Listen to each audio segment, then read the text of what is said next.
saw my life shaping up. They love it so much. How do you navigate in this field that is predominantly white and historically white? Yeah. And It's not a, well, first of all, it's not a, oh God, no. It's not a new, listen, they're in a, hockey's white, it just is. They play at Leaside, and I'm probably more involved in my girls' games because we sort of have to divide and conquer. They both have practice on Saturdays, they both have games on Sundays. Leo, of course, as soon as he's a hockey guy, he played. So he went far, but he had no support whatsoever. And if you think people are being hazed now, just take that back to the late 80s. Like, it was bad, and he was in rural Quebec.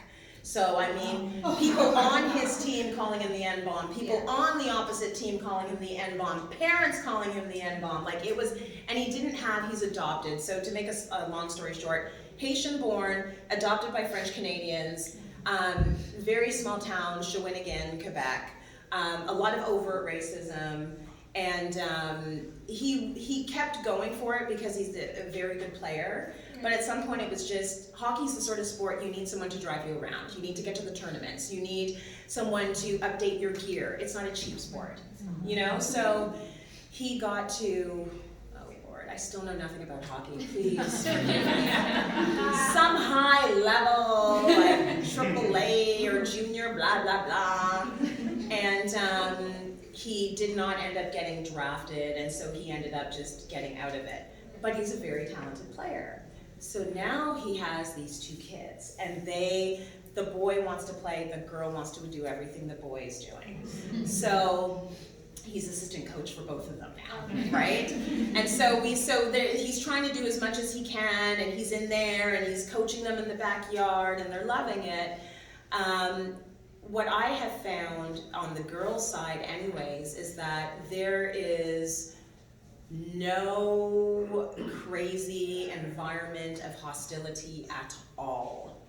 Like, I don't know, I see it a little bit different for my sons because my son's team is older, and I feel like the parents are slightly more aggressive, and I think a lot of those boys are playing both select and house league. My kids are just house league, and which is, you know, it's more recreational. So on the girls' side, they're so happy to encourage these girls to play that there's no, you have to do such strict, like you have to do a quiz and an exam now to be a hockey parent. And they take you through all these questions. And the questions are essentially geared for you to understand that when your kid walks off that ice, you're not saying, why didn't you get that wrist shot? Why are you offside all the time? You're saying, I loved watching you play. So there's very strict rules now with hockey parents. And even some of the moms that will be beside me, like they'll be like, oh my gosh, get it in. And then they'll stop themselves. And they'll be like, oh my God, I'm hollering too much. Because you get so, like, you get into it. But you're actually supposed to just be so supportive now. And I see the change. Like, I've never been part of the hockey world before. So I think I'm entering at a time where I'm seeing that the change is happening. So no hostility, no animosity, but also you have to think about my position in society. Like, maybe I'm not seeing the real truth. Right. And I always know who you are. Yeah, like I don't know. I never know when people are pretending around me or being real. Like, I have no idea. I don't know if they know who I am. I don't know if they're not acting in a certain way. I don't know if they're being a certain way around my kids because they feel like, oh, that kid's mom's on TV. I don't know. But from what I can see, there's like not one incident. Okay, that's Nothing. Nothing at all. So maybe it's changing. I mean, I don't know. Maybe it's changing on the kiddie level. Maybe it's changing. Maybe it's in the league that my kids happen to be in. Maybe it gets worse as they get older. Maybe if they're more serious competitors, it would be worse. Because I don't doubt that it's happening. But it's just not, I do not see evidence of it in their world. And I really hope it stays that way. Because my kids have had a bad time at Toronto public camps. They've had a bad time in their schools. And I mean, nothing pervasive, no pervasive bullying, but definitely comments made that are definitely the racial slurs. So they've had that, and I just have not seen that in hockey at all. So how do you then teach your children to embrace, because if they experience this outside of hockey Yeah. in their everyday life, embrace loving their color, loving Yeah. their heritage, and like you said, to be 100% happy in your own skin. Right. That's an ongoing, it's an ongoing lesson, because you can't, I think the biggest thing you can do for your kids' self-esteem is support them in whoever they are. So and also you have to be the example, because you can talk. I can say to my kids all day long, you don't want to be on a phone because they're bad for your brain. If I'm on my phone all day, that's the example that they see. So you have to walk the walk, and I do believe that my husband and I walk the walk. I'm very honest about my failures, I'm honest about my mistakes, I've apologized to my kids before, you know, when I've flown off the handle, and I just kind of show them that I am the whole person. Like, I don't always have it all together, and you won't have it all together. And I feel like they're happy, they're like happy little kids. Like, they're pretty... They look happy. Yeah, they're pretty happy. You know, and sometimes I say to them, why are you not more scared of daddy? Like, the guy's a ball of rage. No fear. Like, they're just happy.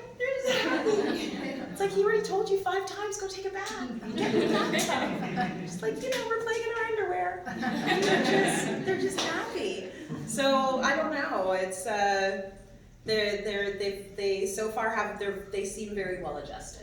So far, let's knock on everything, knock on wood, because you never know. And that's where it starts. It starts when they're younger. If they're well adjusted when they're younger, by the time they get older. Let's hope so, honey. Yeah.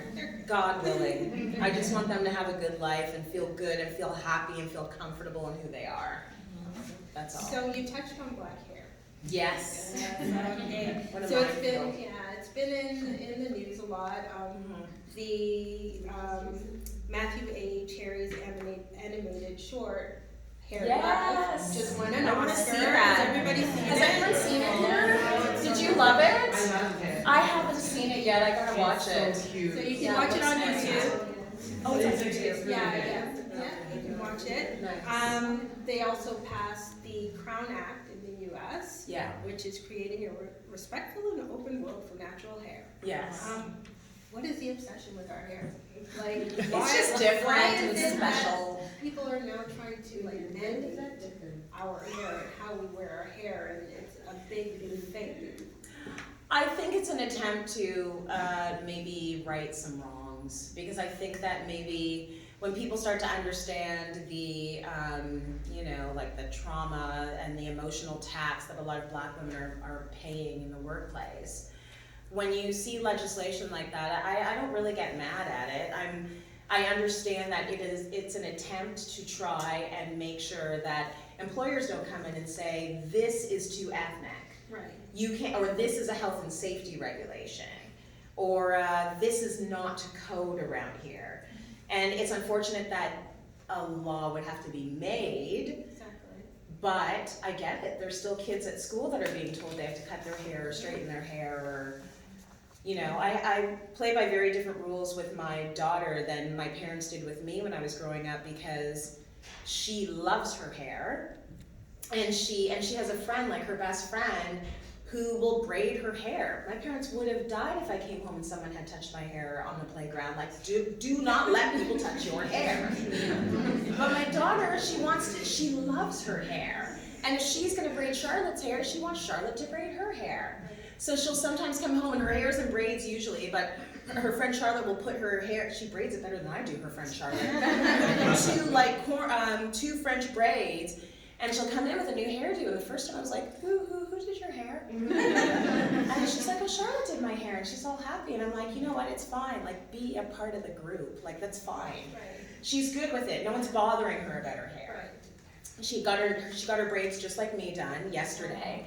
And she woke up in the morning, and I could see it was still sensitive. Black girls, you know the struggle. And I said, listen, if anyone tries to go in on your head today, like it's really sensitive. She goes, oh, don't worry, Mommy, I got it all figured out. I'm like, what do you mean? She goes, oh, pretend you're gonna touch my hair. And I went to go touch her hair, and she gave me a karate block. I'm like, oh, that's what you're gonna do? She's like, yeah, I got it.